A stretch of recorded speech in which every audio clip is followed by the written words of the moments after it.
Becoming enlightened in jail? What? Welcome to the Joyous Expansion Podcast. I'm your host, Brett Dupree, scouring the globe to bring you stories of courage, passion, and resilience. If I could sum up this podcast into one word, I would use empathy. Now let's get inspired. Welcome to the Joyous Expansion Podcast. I am your host, Brett Dupree, here once again to rock your world with inspiration, motivation, and all that jazz. Yes, I was gone last week, but mostly because life just got too busy. Too many things were happening at the same time. The week before, I spent time with my girlfriend, took a Monday off, and it was sweet. She's awesome.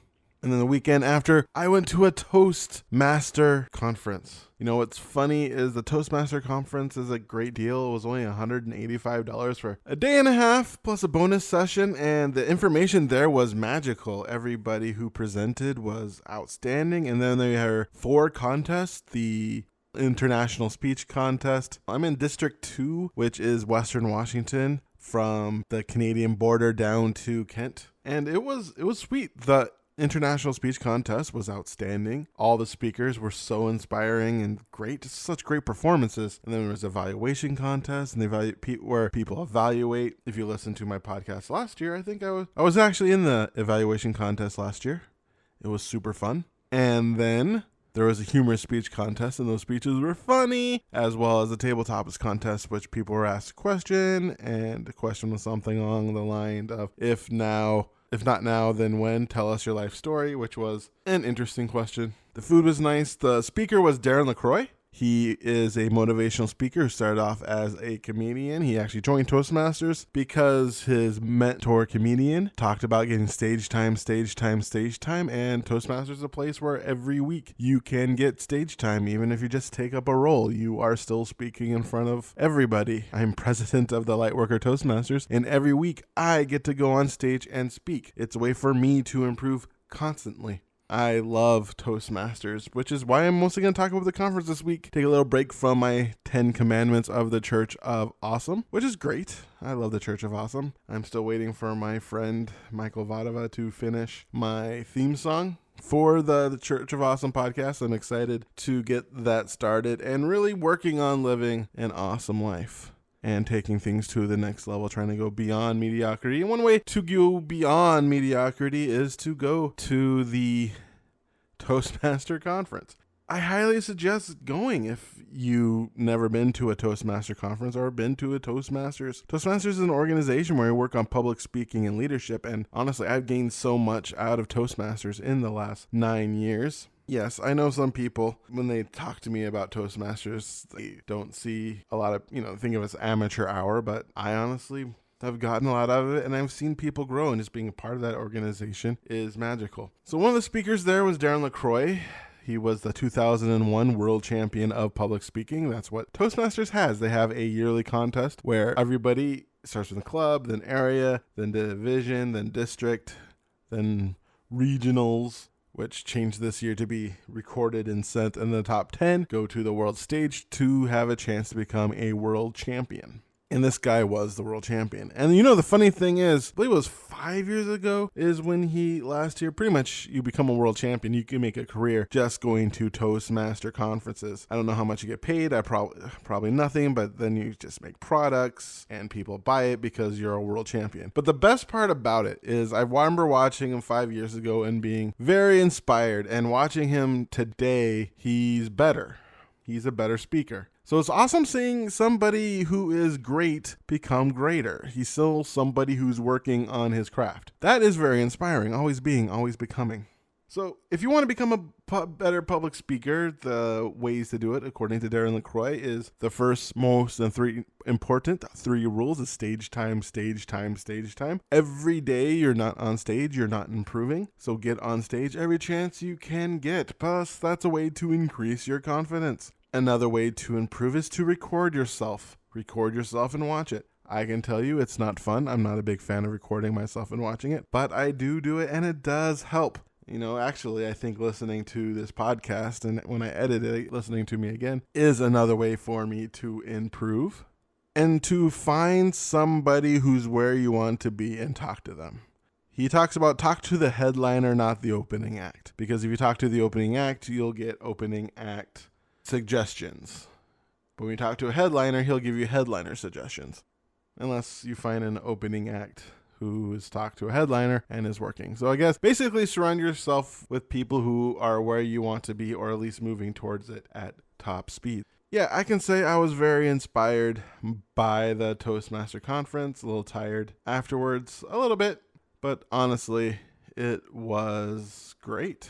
It was great. I love surrounding myself with amazing people, talking to amazing people. And that's one thing I like about Toastmasters is we are a group of people who want to improve our lives. And that's what we're getting together for, is getting together to improve our lives. And we're there to support each other when it comes to improving our lives, which in my opinion is very important. So if you are in an area that has a Toastmaster club, I highly suggest you go to one. It is important to surround yourself with people who are working towards improving themselves. And they might not all be headliners there, but there are people who are earnest and improving themselves. Plus, I also think it's good to be in a group of people who also have different headliners, because there's so much advice out there.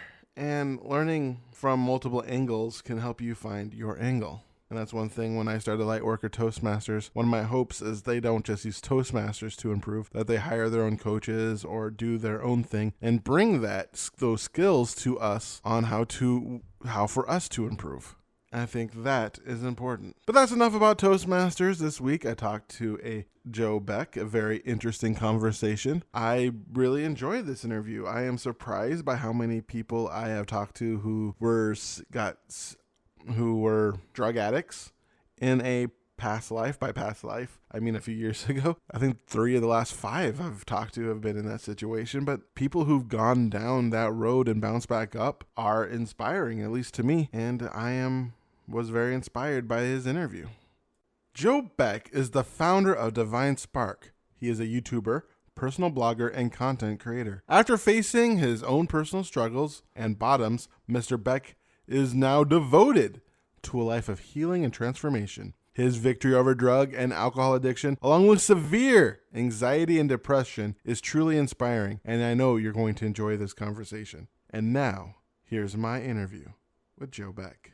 Hello, Joe Beck, and welcome to my podcast. Hello, Brett. Thank you for having me. It's great to be here. It's great to have you. You are the creator of Divine Spark? Correct. That is me. How'd you go about creating something like that?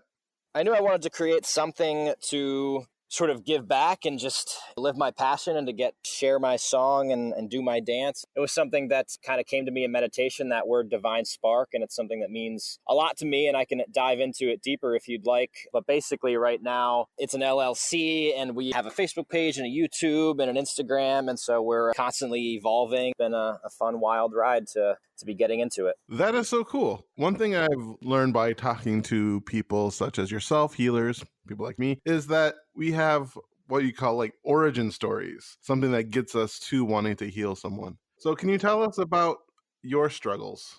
Absolutely.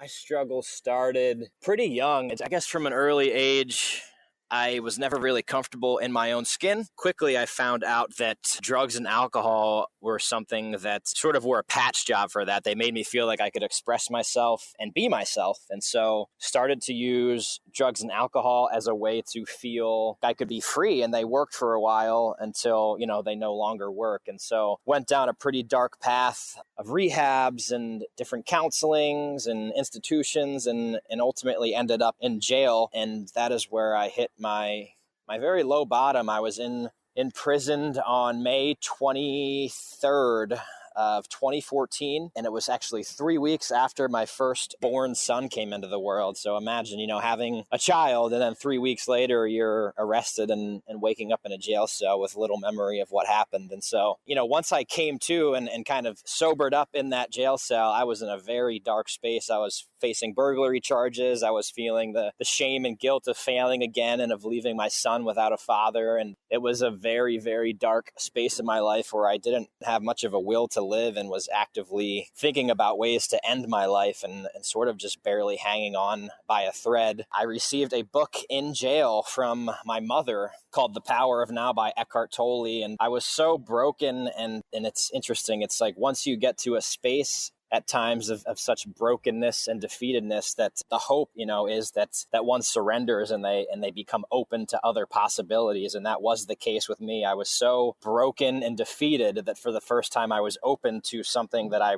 wouldn't have been open to in the past. And so I read the words in that book by Eckhart Tolle with such an openness, such an open mind, that they hit me at a very soul level. And for the first time, I was able to step back away from my thoughts. I was able to get extremely present and to silence my mind. And I had, there's many different words for it.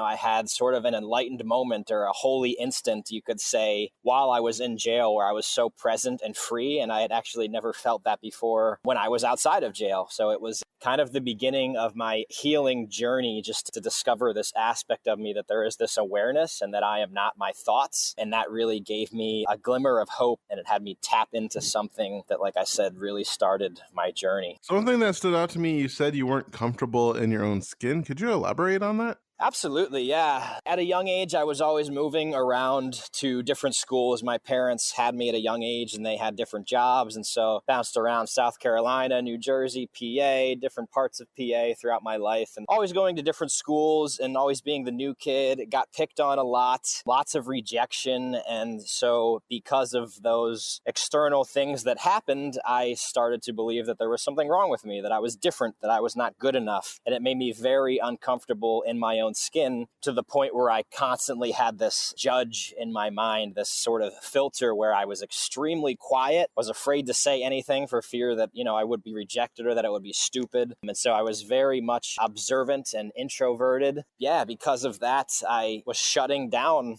my life, basically shutting down my light, just extremely anxious, depressed, and uncomfortable in my own skin, just afraid to be me. And so kind of became the shell of a person, and then cover it up with drugs and alcohol, and it's a recipe for disaster.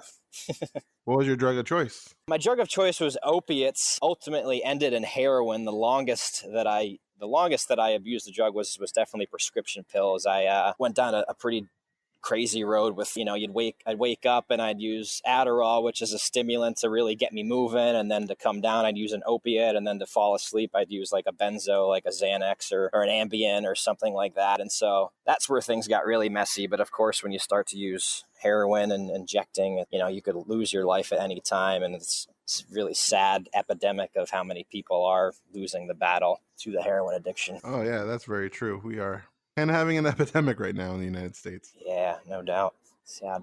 Did this something that started hardcore at first, or did it start almost innocently enough and then ramp up? Definitely started as an innocent thing. It's kind of funny because I was so uncomfortable in my skin. One of the only things that was on my mind was to fit in. In sixth grade, I was on a mission to fit in and to be in with any kind of crowd, basically. But if I could be in with the popular kids, that would be, ideal, because that would make me feel accepted and worthy and whatnot. And so I started to because like I said, I was very observant. And so I started to see what these popular kids were doing. And in sixth grade, the rebellious things you do, or you flick like little tape balls into girls' hair, or you push other kids, or you slap people with like your ruler. And so I started to do some of these things, and I started to kind of catch the attention of some of the more popular kids. And next thing I know, they were kind of hassling me and almost initiating me and messing with me. And then after taking it for so long, they sort of welcomed me into their group. And so they were the first ones to drink alcohol and smoke weed in seventh grade. And then, it was definitely started off as innocent and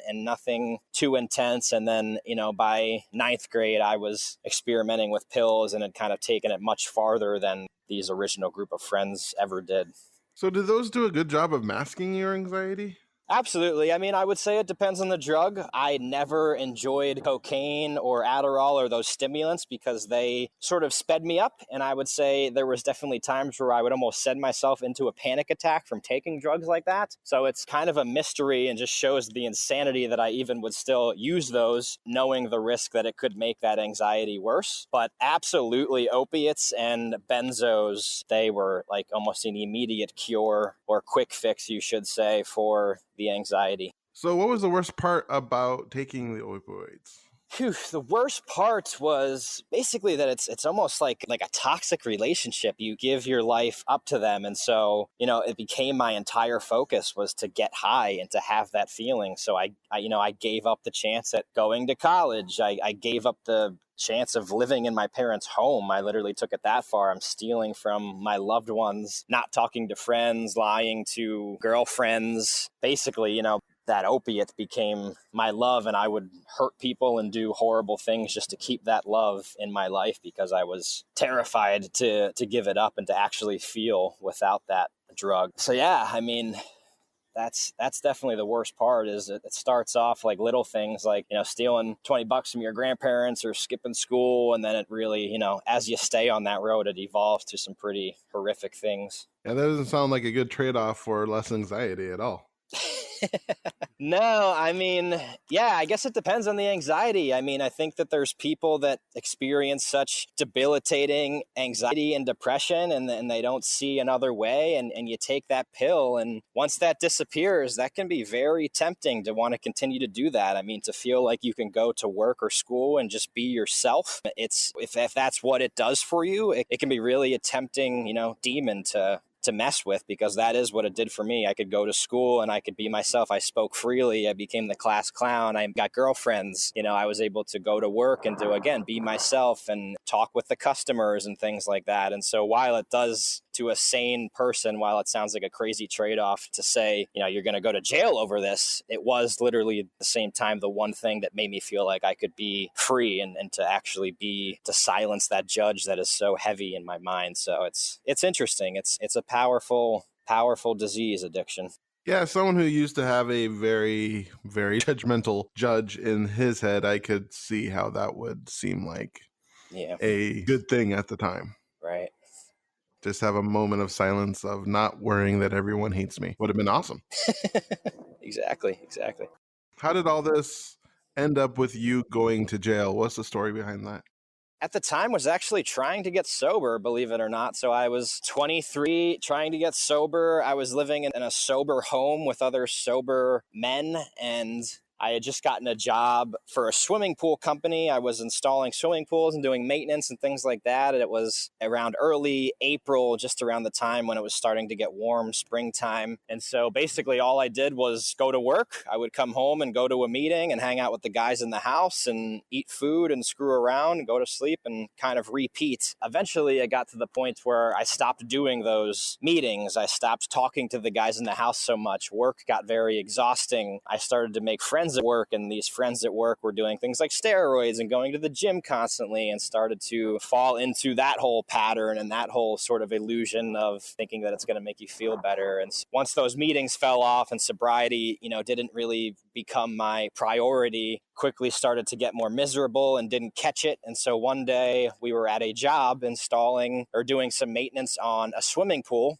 The lady's home that we were at, she actually was absent from. So she was allowing us to be working, in her backyard, and nobody was home. My partner who I was there with was doing a part of the job that I couldn't do, basically told me to go, wait in the van. He would be up when he was done. And I decided that I was going to do some snooping around. So I snooped on into the house that we were doing the work at. The door was open, and I started to go through the medicine cabinet, and I found some prescription pills that I knew would make me feel better. And so I found a drug called Ativan, which is a form of a benzodiazepine. And I took the whole bottle with me. I took a couple of pills, and justification of the rationalization that I was just going to take a couple. And, I'm going to be able to control it this time. And I'll just take a couple from this bottle, and I'll take some during the week, and then that'll be it. I'll stop. I can't go down that rabbit hole again. And so it's just kind of a treat for all the hard work that I've done. As soon as I take a couple, it's like I become a different person. And I truly do believe that I have that addictive mentality where I took a couple, some kind of switch flips in me, and then an hour goes by and I take a couple more. And all of a sudden those things that I'd be telling myself, like, I'm not going to take this many, or I'm not going to do this or that, they so quickly fall to the wayside once I have that drug in me. And ended up taking far more than I planned, ended up blacking out at work. Don't exactly know what happened, but supposedly we went to the next next job to do more repairs on a swimming pool. And the story or the police report says that I actually broke into this person's home. The next job, I snuck into their window. A neighbor or something like that saw me. I have no idea what I was doing in the home. I assume that I was probably looking for more pills or drugs or alcohol. I'm not really sure. But ultimately, when I came to and woke up, I was in jail. I was in prison. And so I was in jail with burglary charges, felony burglary charges. And I was looking at doing state time in prison and with no memory of what the hell I even did. So it was pretty scary and intense stuff. That is intense. I couldn't imagine waking up like that. Right. Yeah, man. So at that point, your mom gave you the book Power of Now. Yes. How did that change things? Exactly. Yep. So my mother sent me that book. I believe that it was something that was recommended to her from a counselor that I had in a previous rehab. I'm not so sure, why she picked that book. I like to think that it was maybe an intuitive thought or something that was in her heart, or who knows why she picked that book. But I truly believe that it was the perfect book for me. And so sometimes I recommend that book to everyone I meet, but I do truly believe that there are different ways to say the same thing. And so while that book was a language that I understood and that hit me deeply, it might be a different book for someone else. And so anyways, this book by Eckhart Tolle, like I touched on a little bit before, it's sort of all in the title. It talks about the power of now. It can be so easy to become identified with our minds and with each and every thought we have. And with that, it can be so easy to get lost in the past and the future. So oftentimes we relive the past over and over again in our minds. For example, if you and I end this podcast and I'm thinking, man, did I say the right thing? Did I say something stupid? I wonder how I sounded. And I could relive that throughout my whole day and totally miss the moment because I'm reliving something that happened in the past. Or I could be doing this podcast right now and I could be thinking about what I'm going to have for dinner tonight and how I have to pick up the kids and get them to bed on time and do this and that. And could be, again, totally out of this moment and not focused on what I'm doing. And so the idea being is that we can bring in awareness, that we all have this awareness in us to catch ourselves when our minds go and do that habitual thinking of going to the past or going to the future or having the thought that I'm unworthy, that there's actually this greater awareness that we can sort of get behind those thoughts and catch them. And it's something that we can begin to cultivate and to practice to bring in that awareness more often and to actually retrain our brains. And so that was what that book was about. It actually helped me to see that awareness that I had never seen before. I had always been so identified thinking I am my mind, I am these thoughts, I am in the past or I am in the future. I believed that I was my mind, and I never had that awareness that I'm speaking of come into play. And so that book helped me to tap into that, and it was definitely a life changer. So what's the first practice you took out of that book? Definitely the first practice I would say is a body scan. And so in the attempt to get people to feel that awareness, or he calls it beingness, he would do something like a body scan. And so he would say to close your eyes and to just kind of imagine feeling your hands and to feel the aliveness in your hands and how connected you are to your hands, something so simple that we don't think about often because we're so up in our heads. And so to just really close your eyes and to feel the power in your hands, that there's living cells throughout our whole body. And then he would go and kind of work you through. Now feel the energy and the aliveness and the beingness in your feet. And he would run you through this whole body scan, which is a common practice. And afterwards, you feel that sense of presence, of aliveness that doesn't typically come if you're just stuck up in your head all the time. Sounds like a good practice. Yeah. How did that lead you to founding Divine Spark?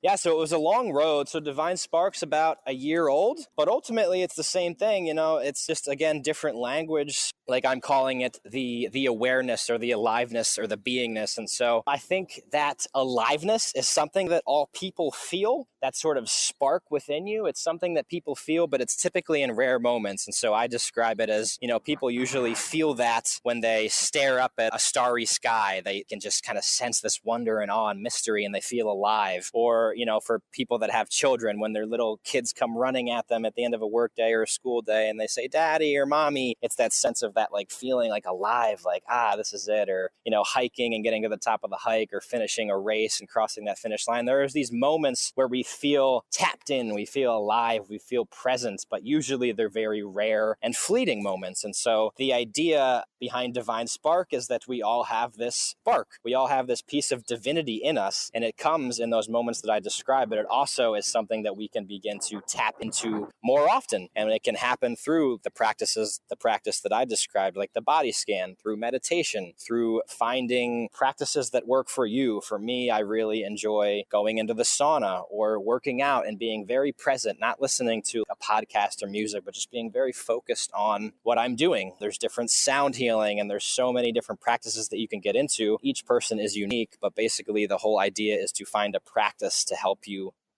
tap into that spark that we all have, but that we sort of more often than not lose touch with somewhere along the way. Wow, your business is only a year old? Yes. Congratulations. Thank you. So starting a business can be struggling. So how do you utilize your divine spark to deal with the fear of rejection and the fear of being seen within your business, especially sharing with something so vulnerable? Great question.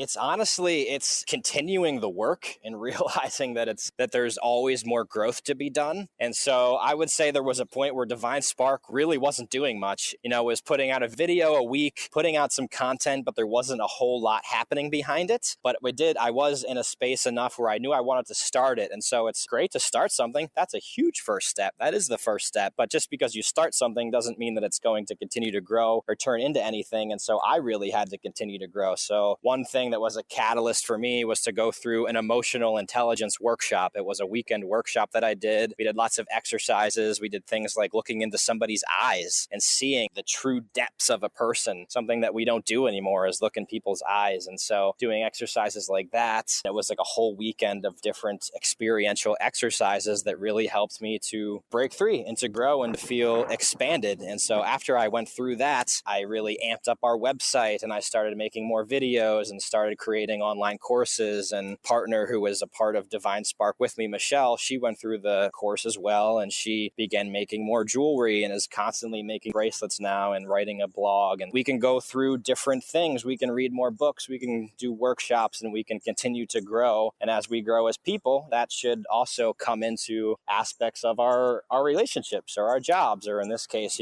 Divine Spark. And so a key for me is to continue to grow on my personal self. And when it seems like the business is kind of stunted, it's usually a good space for me to pause and to read for a bit, or to check out a course, or to reach out to somebody or something like that. One of my favorite things you said was that it's fun to create something. That tends to be my favorite part. The creation.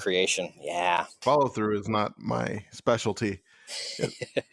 Or at least that's the part I need to work on the most. Got it. Yeah, I love that. And I mean, that just kind of sparks something in my mind, even about the process and enjoying the process and not being so focused on the end result. I've heard so many authors say that the best part of writing the book is not when it's released, or not when it makes the bestsellers list, or not when it starts to sell. It's when they're in the active process of, you said, creating it, when they're in that space. There's something very amazing about it, but it can be easy to kind of become obsessed with the end result, or like you said, the follow through. So I love that, man. It's definitely important to stay focused on the creation. That's the beauty of it. So what do you like most about starting your own business, Divine Spark? I'd say the thing that I like most is I talked about how earlier in my childhood and my early teens and even early 20s, I was shut down. I was afraid to be myself and was so friggin' quiet and judgmental and just fearful. And Divine Spark is like the total opposite of that. It's like people that I went to grade school or high school with that see the content that I put out, they can't believe that it's me because I was so quiet. And I put out some stuff that's like can be far out there, that can be new agey or religious or spiritual, or it can be like just a sort of an out there idea. I am quick to release it. I am quick today to, like I said, said, put out my content, to share my song and to do my dance, because do not want to get to the end of my life and to look back and say, I didn't go for it. I didn't take my shot because I was scared. And so that feels really freaking good to have created something that I know is serving people, and that I know that in order for it to be created, I got to break through those fears of being rejected and being hurt. And so it feels very authentic and genuine and vulnerable. And I would say that's the best part. And then, of course, obviously some nice side effects are that, I'm able to make my own schedule and to really live my passion and to do what I love, which I think is probably for most people that start their own business, or at least I would hope, that's a beautiful part of it. One question that comes to my mind is, you said that you're someone with an addictive personality. And one thing I've discovered in this spiritual work is that there are very aspects of it where you can really go deep into that rabbit hole and get there, especially, let's say, workshop. I think the after workshop high is one of the best feelings that I ever gotten. How do you see where I'm trying to go? I do. And I think that is something that I'm still trying to figure out. And I can even elaborate on that some more. And I think it's such a common thing. I mean, so basically, like an example for my life, which I think you're saying is that, so one of my struggles that I still face is that I have not an easy time, but easier times for me are during the week. I go to work and I have my set schedule and I create my content, or I do my interviews, or I do my writing, and I do whatever I'm going to create. And I'm in a connected space. I take breaks during my workday. I do walking meditation. I do all this, and then I have it very routined out where it's usually a pretty good flow. And then I usually go to the gym, and then I pick up my kids, and my fiance comes home and we make dinner and we have our routine. And the weekdays are typically pretty smooth for me. But then when the weekends come and it's time for me to really connect with my family and be present, and to not actually go and do something or create something, I have a very challenging time with that. I have this mind that's sort of wired, like you were saying, to think I'm doing something wrong. I can't just be sitting here building Legos with my 5-year-old. Something needs to be created. Something needs to be shared. Something needs to be achieved. And so there's this underlying discontentment that constantly comes up for me, and that is a huge work in progress. I've come a long way. I'm constantly, like I just said, catching it with my awareness. So I'm very aware of it, and it's a lot better. And I have figured out ways to sort of hack it, but it is something that's constantly comes up for me. And I think it's also reflective of our society. It's sort of this hustle and grind, this sort of masculine thing that we want to do. We want to be in that space of creation and achievement. And when we get so into that, it can be hard to just sit there and build Legos with your kid, or sit there and have a meal without doing something, or watching a YouTube video. I think that's what came up for me when you said that. I hope I was sort of on target with what you were mentioning, but that is something that's an ongoing challenge for me and can certainly relate to. No, I like that answer a lot. Thank you very much. For my listeners, is that I like to ask people what they want to be asked. And one of the questions that stood out to me that I wanted to get before we end is, what do you believe is the purpose of life? Question. Heavy duty. So I believe the purpose of life is to love, is to evolve, is to learn lessons, and to ultimately remember who we are. So I think it can be very easy to come here and to believe that we are these limited bodies, or to believe we are these thoughts, to believe we're just here for a short time and then we die. So I believe that we are here to remember who we truly are, and to love and to evolve. Nice. So we're getting to the end of our interview, and one thing I like to ask my interviewees is to give a 1 minute of motivation. You can think of this as if you have a time machine and you went back to your 8-year-old self, but you only have a minute to convey the information that you'd want to give to set your 8-year-old self up to a life of joy, or condense your entire life's purpose into a minute. I love it. So yes, I would encourage everyone to embrace all aspects of themselves, even those aspects that you might not like very much. And I'll give you an analogy that goes nicely with this idea. So I want you to imagine that you're a castle, and in your castle, you have hundreds and hundreds of rooms, and each one of those rooms represents a different aspect of yourself. So you might have a room that's labeled anger or sadness, or a goofball room. And so one day you invite someone into your castle and into the room that's labeled goofball, and they see that goofy side of you, and they judge you, they call you a loser, you're weird, lame, and so you decide to close that door to the room in your castle in order to protect yourself. And then you go through life shutting more and more doors in an attempt to sort of mold to society and to avoid that fear of rejection and being hurt. And eventually you believe that you are just a tiny house and you forget who you really are. So the reminder on my end is to remind you guys to embrace all aspects of yourselves, because that's the way to living a wholesome and fulfilled life. Awesome. Thank you so much for being on my podcast. I really enjoyed your struggle. And for the most part, related to the anxiety aspect of it, is that something I struggled with in my youth. And listening to how you went through your anxieties to getting into hard drugs to finally turning your life around through utilizing the power of now awareness and meditation is very inspiring. And the fact that you are now taking that and sharing it with the world with your divine spark is very commendable, and thank you for your service to this world. Absolutely. Thank you so much, Brett. Keep on doing your thing. It's been great to chat with you, and I hope to do it again soon. Yeah, I enjoyed it. Have a great day. You too. Bye. And there you have it, folks. What a wonderful interview by the Joe Beck, someone who's new to this whole personal guru space, but man, what a story. Somebody who found meditation at one of his lowest moments and was able to build out of it and discover a true path, a new path, a path where he no longer needs opiates and drugs to get high. He can get high on life, like that old saying. I really liked his interview. The amount of vulnerability people have in sharing their stories to me is very inspiring. I love the fact that people are willing to come on here and tell us about the struggles that they've gone through. Regular people just like you and me. I mean, I suffered from extreme anxiety in high school. I never used drugs because, for the most part, I was too afraid to even want to be accepted into the cool crowd. So he had to step up on me there. But at the same time, to be wooed into that and to go beyond where he was, I find that very inspiring. I love the fact that he has a great outlook on life to help and serve others. And I really think that is an important part of life. If we serve each other and truly serve each other, we all can survive. This is not about everyone being rich.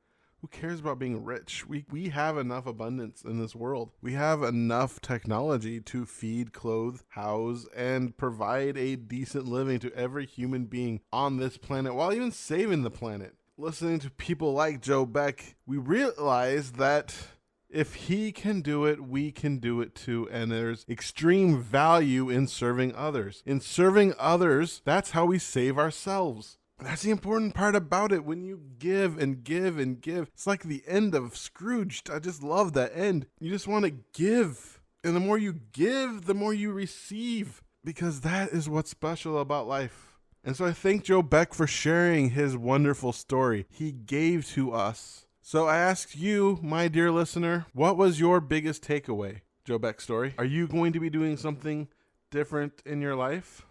For instance, maybe you can follow Joe Beck, because you can follow Joe Beck on Instagram at Walking Joe Beck and at Facebook at Joe Beck Inspiration. You can check out his weekly videos on YouTube at Divine Spark. If you are interested in life coaching, transformational online courses, inspirational videos, crystal jewelry, or intuitive readings, please check out Divine Spark's website, which is www.divine-spark.com. Be sure to subscribe to their email list to receive updates and inspiring weekly emails. That is it for episode 26 of the Joyous Expansion Podcast. Isn't that exciting? 26 episodes. I am your host, Brett Dupree, the champion of authentic joy, master of transformation. That one's not real. Champion of catalyst of transformation, and cult leader of the Church of Awesome. I still haven't decided what name I'm going to use.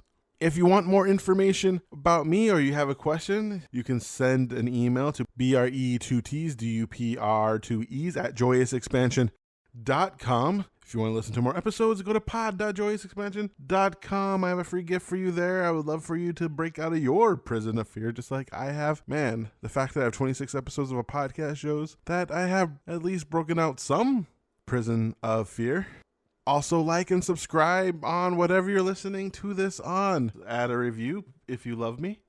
If you like me, I would truly appreciate that. Every review helps.